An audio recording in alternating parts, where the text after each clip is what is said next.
For all of you out there listening, if you are in the market for any kind of software development needs, check out Studio No Code.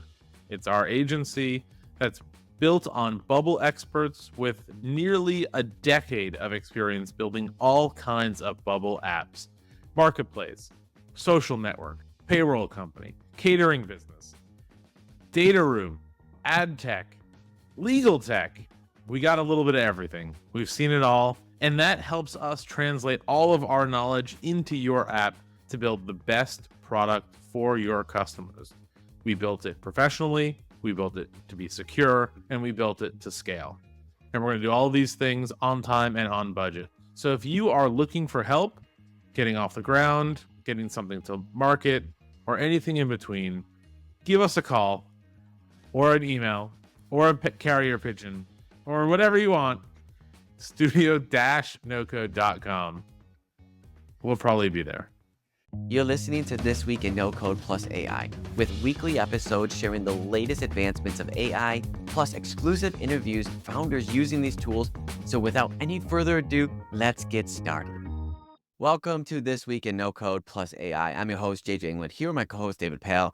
We have another fantastic show for you this week in No Code and AI. We have a small slate of new segments with some upcoming raises, etc., plus a interview with one of our good friends of the show, Ani. He is a creative consultant, business coach, plus just a man of many talents. He's going to talk about, what creators, founders can do when they feel like they're up against the wall. They have many things going on, and how can they find success with all that? So that's going to be around the 10 to 15 minute mark. But otherwise, David, why don't you get us into the No Code AI news of the week? All right. We normally don't like just celebrating raises for the sake of raises. That's not everything. But we are very happy to announce that SynthFlow, who we've talked about before on the pod, has raised Friends of the show. friends of the show, a $7.4 million seed round for a no-code AI voice assistant for small businesses. This platform built lots of it on Bubble, the front end on Bubble, lots of it on LangChain in the background as well. Was built by long-time bubblers. They've been building stuff for a very long time in the ecosystem, always helpful, always collaborative. They are now 1,000 customers strong, right? And this is a good show to see that, Bubble can scale, right? You can build stuff. Bubble does a great Yeah, tool here. 1,000 customers isn't that big, but I A think, thousand running AI. Well, it's 1,000 customers, but they're running automations running in the background, making phone calls, taking phone calls, processing, um, yeah, handling time zones, jumping around to different call centers, redirecting people. Again, a lot of the backend is built on LangChain and in code, but I think the point stands: you build the right tool for the right job. And so we wanted to give them a hearty congratulations from the pod. We'll have them on. We tried to have them on a couple weeks ago, scheduling conflicts, but we'll get them on now. They're probably closing this round actually. yeah. Um, and really excited to hear what they've got cooking. Yeah, this one is close to me. I'm good friends with the founders. Was there when they started, helped them promote and create videos along the way. They have a really cool voice agent system where you can easily spin up a voice agent, connect your calendar, and that voice agent can receive calls for you or make outbound calls. And so the next thing that they want to do is enable live action during these calls. And so when you're talking to these agents, they can go off and do things and trigger API calls and all that kind of stuff with their, AI and whatnot. So it's great to see that they've raised now $9.1 million in total. They launched just like a year or two ago, and they are mixing a little bit of no code, a little bit of code together to do some great things. So big hats off to them. I want to get on over to the next news topic of the day. Anthropic launches Claude 3.5 Sonnet with Artifacts feature. The Artifacts feature is a new feature in preview that allows Claude to run code snippets or display websites in dynamic workspace areas. Users can view, edit, and build upon Claude's creations in real time alongside their conversation. It has a 200,000 token context window. We've seen this already with ChatGPT offering something of the similar, and Anthropic is catching up now. What I do like about Anthropic is their seemingly like they're not as quick as like racing, and more like we're gonna get there quick, but we're also gonna do things our way. We think is the proper way, and we're gonna, I think, operate out of integrity, which is a little bit more than I think OpenAI. If I can speculate, if I can generalize a little bit from what I'm seeing, but these two are definitely leading the race in many ways, and it's great to have another player in this game. Yeah. Anthropic's doing some great stuff. They're putting all that money raised to good use. Yeah, I think they're going to be putting a lot more effort on enterprise, which is, I think this is their first step at doing that, building better workspaces for people to test their product with. There's another article that went mainstream, not mainstream, but it's the rise of no-code and AI platforms market. They're predicting it to go from around 4.9 billion in 2024 all the way up to 24.8 billion in 2029. I mean, we've heard this a lot of just like this market is going to boom, boom, boom. There's a reason why we have this podcast about it. We do believe that. David, what do you think about this? Is it just another one of those hype cycles? Where are you at? Well, I think definitely the headline is trying to grab your attention. I think when you look through the report and they talk about some of these dominant companies, AWS, Salesforce, IBM, Microsoft, Google, Click, Clarify, H2O AI, these are like the dominant companies in this no-code AI platform market, right? Because I think, Salesforce is rebranding as an AI company, right? And that doesn't mean that this is just like new dollars. These are just now also classified dollars as AI. But overall, I think, we said this a few times, that no code is a great window into AI, right? Like this is a great way to build your workflows using AI to connect all of these pieces. I think this makes sense. Like I'm not surprised that it's going to grow, right? In 5 years, they're expecting it to 5x basically, which sounds actually kind of low. I don't know what the numbers look like without some of these big companies, but I think you take some of these big companies out of it and look at new entrants to the market, I think they're going to 10x or 100x between now and the next 5 years. And I think we're going to see a lot more people building these workflows running through no-code platforms. No-code AI, I think we're just at the beginning, really. It's so early, and you are in a great place listening to This Week in No-Code plus AI. Why don't we get on to our interview of the week, though, with Ani, and let's bring him on to the show. Now, a quick break for our sponsor of This Week in No-Code. If any of you guys are looking to learn more about Bubble, whether you're a beginner or a professional looking to get certifications and take your skills to the next level, you got to check out No-Code Alliance. It's been a personal project of mine for the last 2 to 3 years. I have 5 different courses there, all focusing on Bubble and taking you from 0 to pro. And these courses tell you everything you need to know to start earning 6 figures as a Bubble developer. So go to nocodealliance.org, either get started with the beginner course or take our package and go from 0 to pro in the next 3 to 6 months, and you won't regret it. That's nocodealliance.org. Back to the show. Well, I've just taken Ani to become more of like a term of endearment because, everyone close to me calls me that. So I like it. I don't mind it. Yeah. Well, that's great. I always tell people when they ask Dave or David, I said, I don't care what you call me as long as you call me back. David's also an aspiring comedian. I am. He's got a lot of one-liners. Emphasis on the aspiring. Ani's written a lot of movies, about comedy movies and whatnot. So he's got a little bit of comedic sense in him as well. But let's start with the introduction. I want to hear about Ani. I want to hear about his journey. He has a weird journey. He's come from all different walks of life, which has made him so special because he has all this different experience. So Ani, who are you? Tell us a little bit, like the 5-minute. What are you doing here? Why are you here? I don't know why I'm here personally. Yeah, I mean, if you want me to sort of talk about the thesis of the weird journey I've taken. I was born in India, moved here. This my grandparents, my parents. Oh, wow. Yeah, moved here when I was young, moved all around the Northeast quite a bit. Rochester was the first place we landed in America. Yeah. Quickly left, probably. We landed, this is true. We had to move back to India. We're like, we need a breather. Yeah. And let's came back and tried it again a second time and then got out of there. Rochester is so bad. Where they Come on. came from, they're like, we're going back. Don't worry. No. We enjoyed it. My dad was finishing up his degree at RIP. And then ended up going to school to study film, but also it was weird. I film, and then I was going to double major in math. And then I hated both the film department and the math department so much. I changed the math to a minor, and then just studied a lot of different things, animation to different kinds of literature and whatnot. That was just more satisfying for me there. But then that meant I left film school with almost no concrete film Which skill. was NYU. NYU, yep. So I left NYU with like no craft skills because I was doing literature and animation, all this other stuff.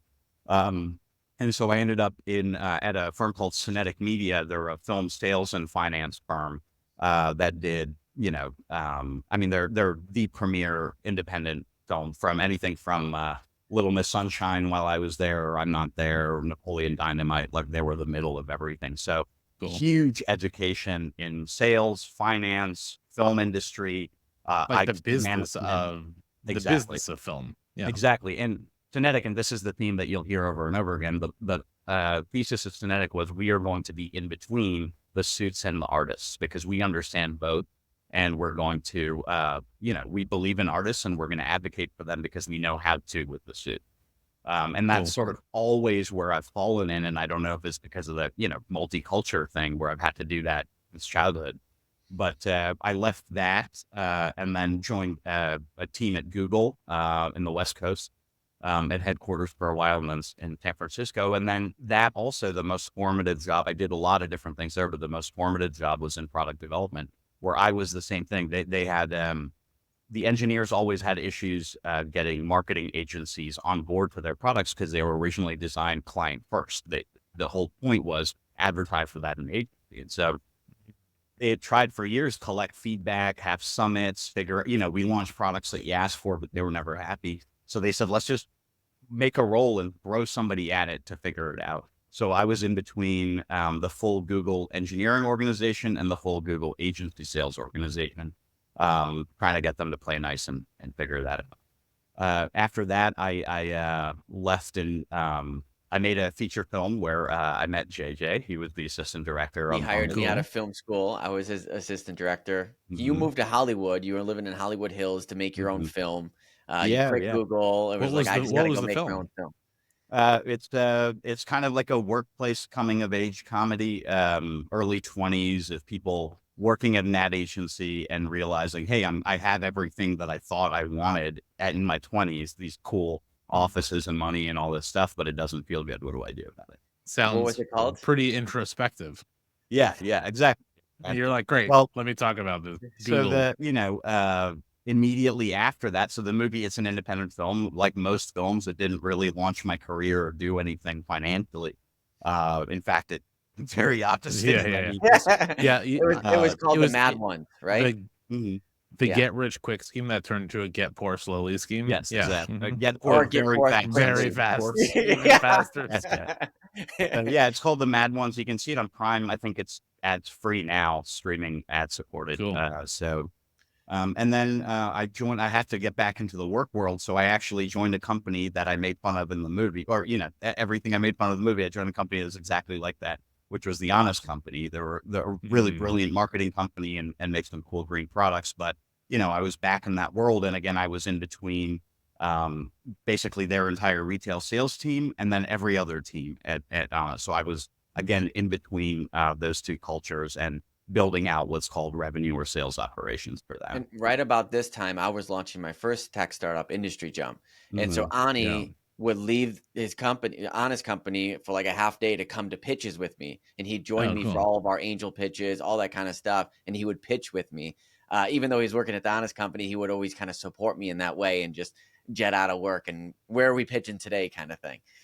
Cool. Yeah, that was a blast. And I just love working with JJ any chance I get. And then after that, I was recruited to this company, Gemelli Biotech. It's a biotech company that is financed out of Cedars-Sinai here in LA, and founded by some of the top GI doctors in the world, which is why JJ was making the gut Yeah. master joke earlier.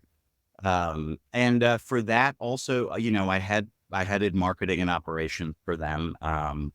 And then finally decided to leave and do my own thing. And for a year now, my creative projects are ongoing and will always be. But professionally, I basically launched a consulting firm last year that does business consulting for creators of all kinds. So I'm working with anybody from a movie theater and a comic book store to film editors and musicians with their careers, and specific projects like independent films or audio dramas and things like that. So, But, yeah. but with the startup, Jamali Biotech, you were there from idea. Like you were one of the co-founders in that sense. And then I you was took them. the first employee that technically wasn't one of the founders. So yeah, I Yeah. was there from day one. I was there before they officially, were even a company. And then you Um, took them till what was the fundraising status that you left at?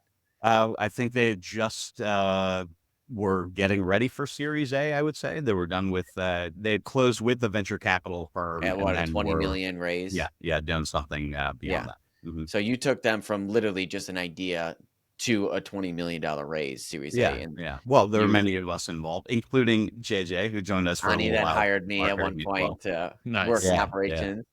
And Nice. it was at that company actually where I built my first no-code automation, which was the type form active campaign quizzes on the landing pages that kind of pre-qualified our customers or leads into a funnel.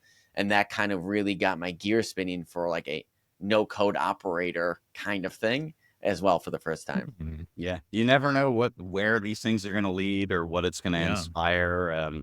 But yeah, I just really wanted to be, in charge of my own business and doing my own work exactly how I want to do it. And I really, really, really do care about art and artists, and I want more of that in the world, and I want to support them more.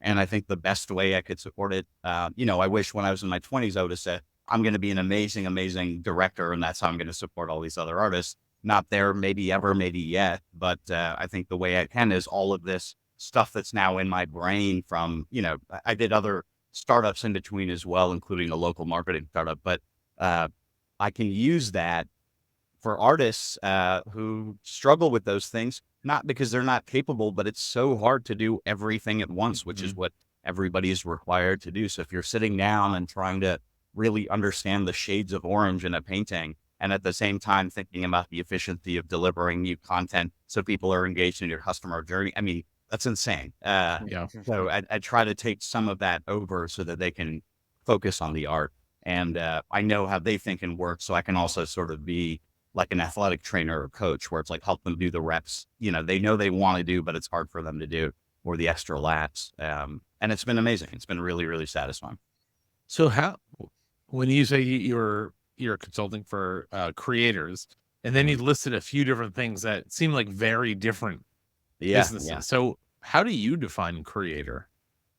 I think it is, in tech, very, very often you see the tech founders hire a different CEO on board, right? Google did that. I mean, Mark Zuckerberg is sort of the exception, but for years, the people who programmed the beautiful product are not necessarily the right ones to manage the operation and grow the sales and marketing of that product. And so anybody that I think is making something of which they are, they're making a product in their vision. I want to be that sort of, fill in that CEO gap in that I can help them with the operations, the financing and fundraising. And you're right. It is sort of all over the place. And when I started this, I thought I would just be working with filmmakers. But it's been very surprising, all over the place. Explain some of your clients.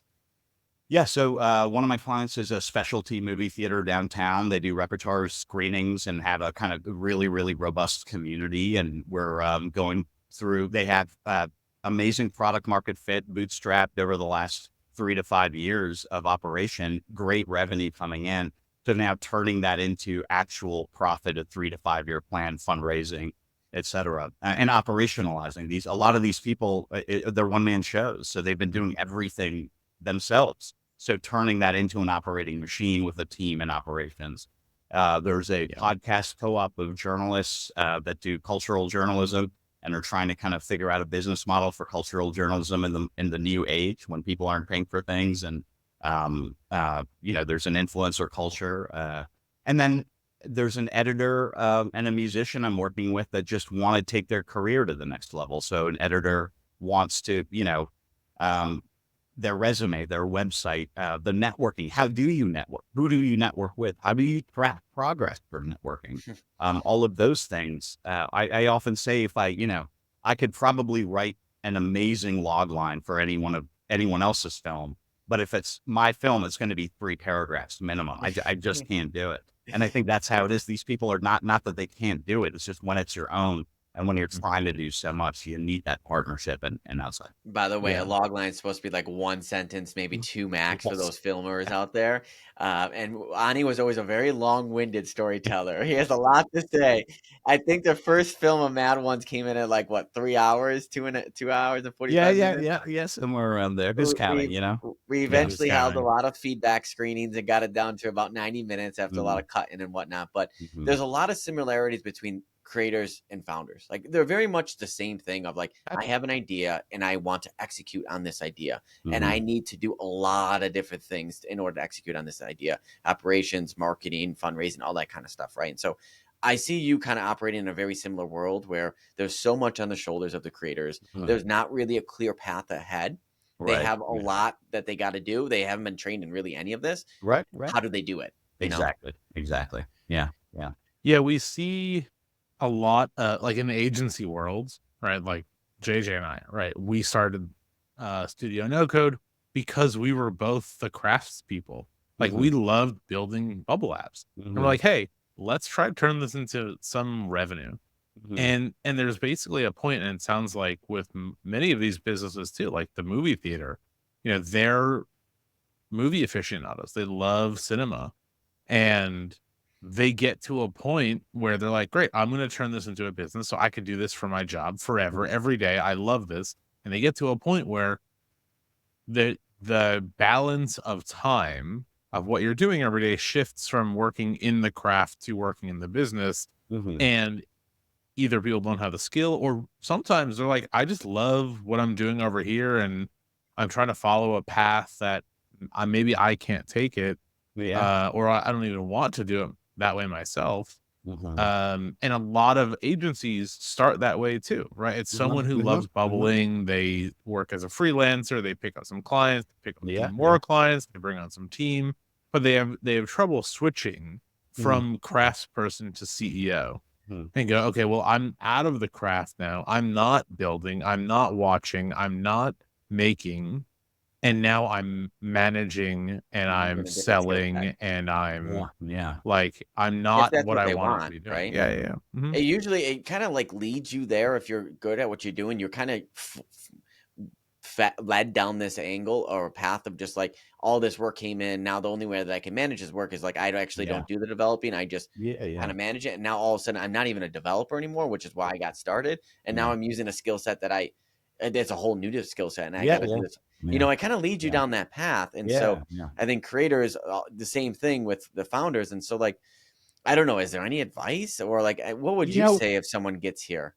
Yeah, I think first, let's examine what is the difference between a creator and a business person. I understand roles and responsibilities that we just listed, but I think the real main difference, and this applies a little more to me, but maybe a lot to you, because you're saying the founder motivation is because they love to bring this into the world, not necessarily because they think it's going to make $1 billion. It may, that's a positive, but that's not what's really driving them, right? Same thing with art. So you are really serving your inner voice when you do that work, right? And it's centered around, and you have to do it because that's how you make good art. But a business is not centered around the creator. A business is centered around the customer. And that's a completely different just prism to look at things. And you can't hop back and forth and back and forth. You're going to be crazy. You're going to start to hate your customer because, they want different things, whatever. It's a whole different way of managing it. So I think, if you can make sure you're oscillating back and forth and finding a friendly way for the two sides of you, the customer-centric one and the self-centric one, to play along, or get somebody else to do one or the other. Yeah. Would you say I mean, you're living the business side for these creators. Hmm. Is it easier to find someone to take on the business side than the passionate craft side, or vice Yeah, versa? I think, I think it is a little harder because of two things. One, especially for artists, there isn't a lot of money in the world I'm in. I'm not, there are people calling me, we Called the got an extra micro million budget bucks. We don't exec know what for a to do. Yeah. reason. Yeah. We had no money. We're in debt. What the hell do we do? Yes. So, there's never going to be much competition in my because of that. But also I think a lot of creators don't know what to ask for and how to ask for it for business help. And there's too much mystification of business ideas with PR, bullshit magazine profiles, the way people posture on LinkedIn, that a lot of these artists are like, there's this crazy world I can never understand. And all I have to do is like give one rich person the most amazing presentation of their lives, and then they'll write me a check the next week. And like, that's obviously not how it works. So a Dang. lot of it is demystifying that process, being like, look, Yeah. all you have to do is take a break, look at it from the customer perspective, ask these basic questions, and then decide how you want to live that out every day. Yeah, it's a lot is changing too, right? I think in good ways, less is you're able to do more with less now. So like that one Mhm. person shop can do a lot more now, but Mhm. also, there was already a lot on their plate, and now even more is coming on with Yeah, everything kind of changing with technology and AI. yeah, yeah, yeah. Have you seen anything on your side yet, like change of like how technology or AI is playing into things, or it's just like, what are you hearing on your side of like people think it's coming, but it's not there yet? Maybe they're afraid of it. What do you think? Yeah, I mean, in the artist world, nobody is looking at it excitedly. And I'll kind of tell you what those conversations are about. Over and over, I think when these kinds of tools are released, like you said, it does make certain things easier, but two things happen. One, everybody's output increases because everybody gets that tool, right? And so the people who already control the capital and who already are sort of the upper middle class, so the elite of each industry, get to benefit by that mass output increase. But for each individual person, that increase is equal. So the competition just stays exactly the same, and all of your challenges are exactly the same. So these tools, you look back to social media, look back to any of these things that came out, you're like, oh, digital video is going to liberalize all of this stuff. But it's just made things, it's not harder or easier. It's everybody got into the same tool, And I think the feedback I really hear from artists is, why are you commodifying the production of art and writing so that I have more free time available to do my dishes and pay my taxes or whatever? Can't you make Do the AI do my opposite. dishes so I can make some more art during the day? Yeah. And that's hard to monetize, hard to quantify, hard to measure. And that's not where our cultural philosophy is. So, we're all a little nervous about it. Having said that, I think, personally speaking, I try to calm fears in my world, because I think, in the hands of the masses, most technology turns out to be used in very, very banal ways. I think it like social media, like anything else, will be, pornography, advertising, and gossip. That's Yeah. We always end up using technology for that, whether it's VR, 3D, or HD, or whatever. It's those three things. So I think AI Yeah. will eventually just be that again. Yeah. Interesting. I'm not Sorry. surprised. I know you're very. Yeah. I do think that, like, you're looking at, as you look at the internet and you see people use AI to make stock images or Mhm, write stuff, it mhm, becomes really clear mhm, what was done with AI, right? Yeah, like You're like, who oh, did this that? is obviously AI. And I Right. think it will become more and more like, even as AI gets better, it will still be obvious that it's AI. And I mhm. still think there will be now even more value put on real art, like Well, a let me real make the hand counterpoint. drawn. the counter argument or the example I would give is with SEO and let's say recipes online. Have you ever looked for a recipe online? Yeah. I'd always look and just find ads. Insane. It's insane. So it's like 3 columns of ads, and then you open it up, and if it's for best chocolate chip recipe, you better believe the phrase best chocolate chip recipe is going to be there 75 times, and you're going to have to read a bullshit story about somebody's grandmother before you get to the 4 ingredients and the 2 steps that you need to do. It's everywhere. Nobody cares. Who's doing the alternative? Has it brought more value to food journalism and better cookbooks? I don't know. Don't know. Our culture just says go for the easiest way to make the buck. And everybody believes personally it's bullshit, but they're like, well, if everybody else is doing it, I'll just do it. Yeah. I hear that from artists all the time. Oh, I saw this terrible movie, but it got into this festival. I can make a terrible movie and make it in this festival. Why? Right. Don't Yeah. do that. Right. And so I worry that I don't know if it will add more value to your real art. Yeah, I mean, Elon Musk is famously saying that he believes there's just going to be way more robots in the future than people. And then also, a lot of people are saying that maybe we need a global like income, like a basic, like a general income for everybody if robots are replacing a lot of things with new technology. And but like at that point, like what are people doing to fulfill themselves each day? Exactly. It's not just about money. Man does not live on bread alone.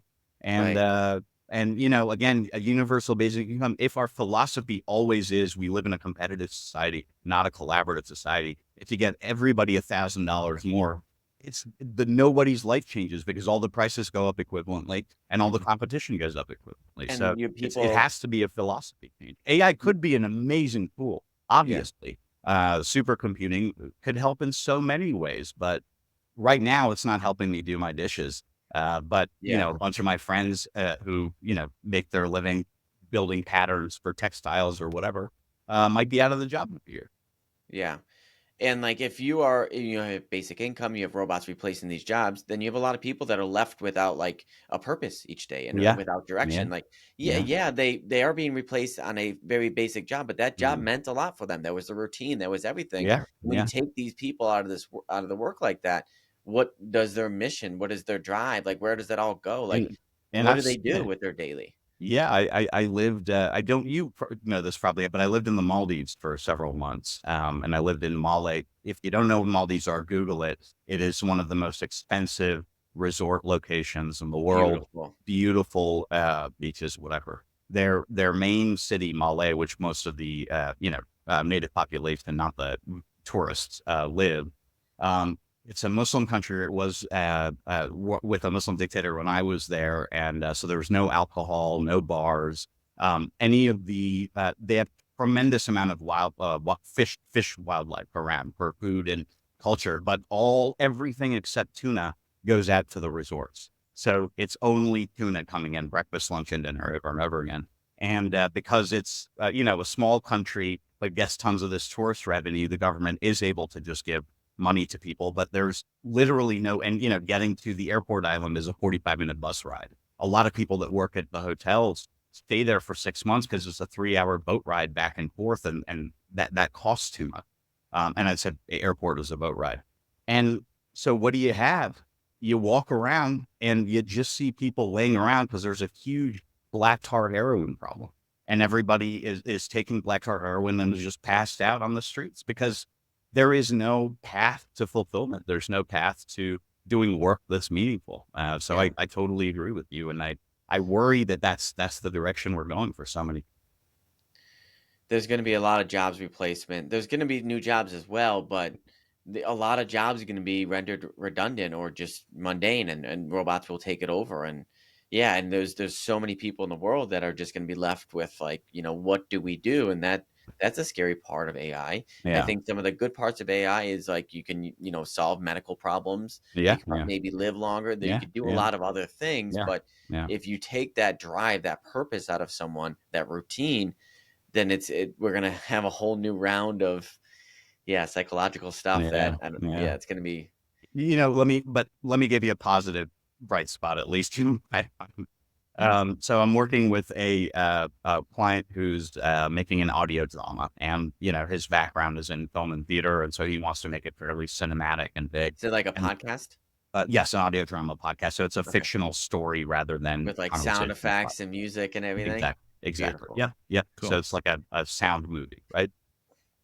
Or TV show. And so The opposite of a silent movie, which exactly.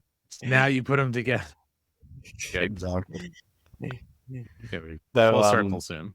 I was thinking about distribution channels, and I was thinking about marketing and PR milestones, right? And distribution channels, it's like, man, you want to be on YouTube. It's the number two search engine on the internet. And, when we do these launch or PR events, I want to do live listening parties, and it's awkward to sit in a room and just listen to something when everyone's there live. And so I was like, can't we do a visual component somehow? But like 2 hours of a visual component, I mean, even if it's storyboards, that's so much work. And we don't want to do anything that literal. So Right. I'm pulling in an editor and motion graphics artist who is just very interested in AI, talks about it the way that you guys do. And my prompt is, can you find something abstract that reflects the tone, big events and stuff that are happening through it? And can you find some prompts for AI to generate video that's smart, has the artist involved, and the AI is just a tool for that artist? Now, we can afford that because ideally it's like, can you do this in 2 to 3 days of work, which you could never do when painting, right? But in podcasts, a visual artist is not a common budget line item, that most people don't do that. So if AI allows me to add a new job onto a podcast that already was there, because AI is allowing me to do something new, not do something old, cheaper, and work, but something new, I think that's amazing. And I think more people should try to find ways to do that, because that'll indicate to the others, the people designing the AI, that there's an interest in this and there's a market in that. Yeah. That's my advice. Think of what new stuff it can create rather than, old stuff it can make easier. There's most certainly going to be a lot of new opportunities created because of the technology. Mhm. It's just the offset of the other stuff. And they're just going to be a huge society. I think norms are going to change in the coming years, 5, 10 years. What do you think, David? Yeah, I mean, I think it's interesting because people will do new things, but traditionally the people doing new things in podcasting are not the same people doing new things in AI. Right? Like, That's it's a great way. hard for the person to think, oh, well, AI could do this visual component. I should go find someone who can do that. They'll think, I don't know anything about AI. I should just, I don't know, I'll come up with some prompt or something.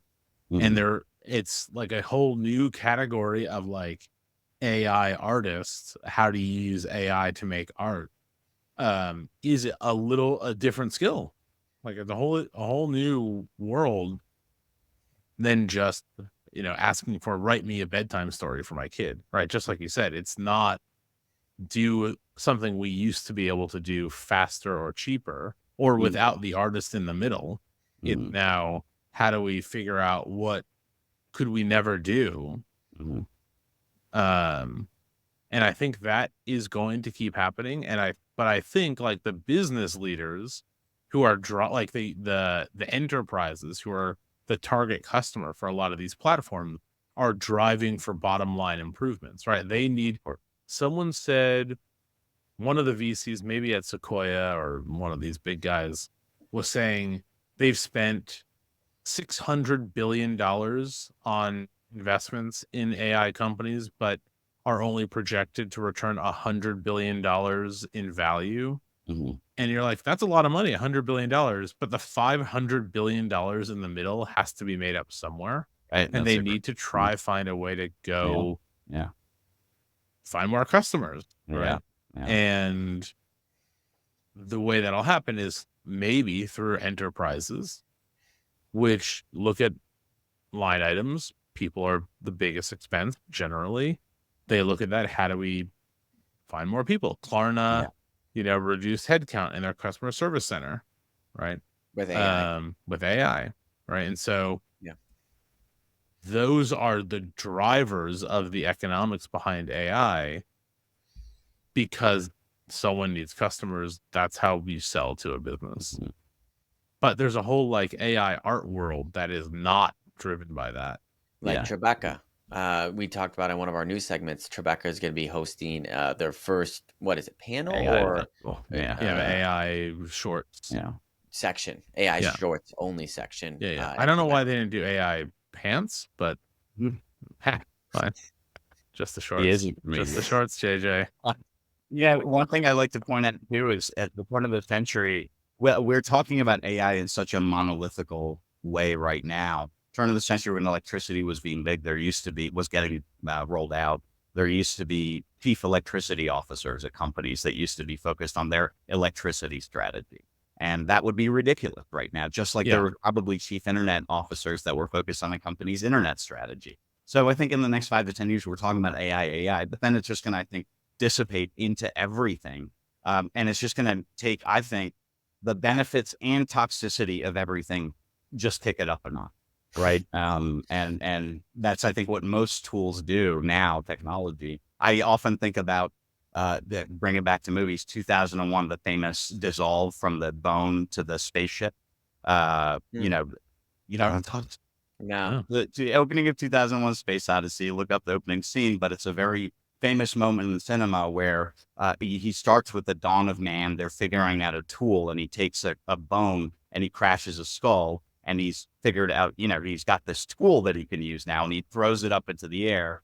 And as it goes up into the air in slow motion, it dissolves into a spaceship that looks Mhm. exactly the same. And we're cut to way in the future, the year 2001. And I think the implication was all of that time and that technological development from the bone to that, the cinematic kind of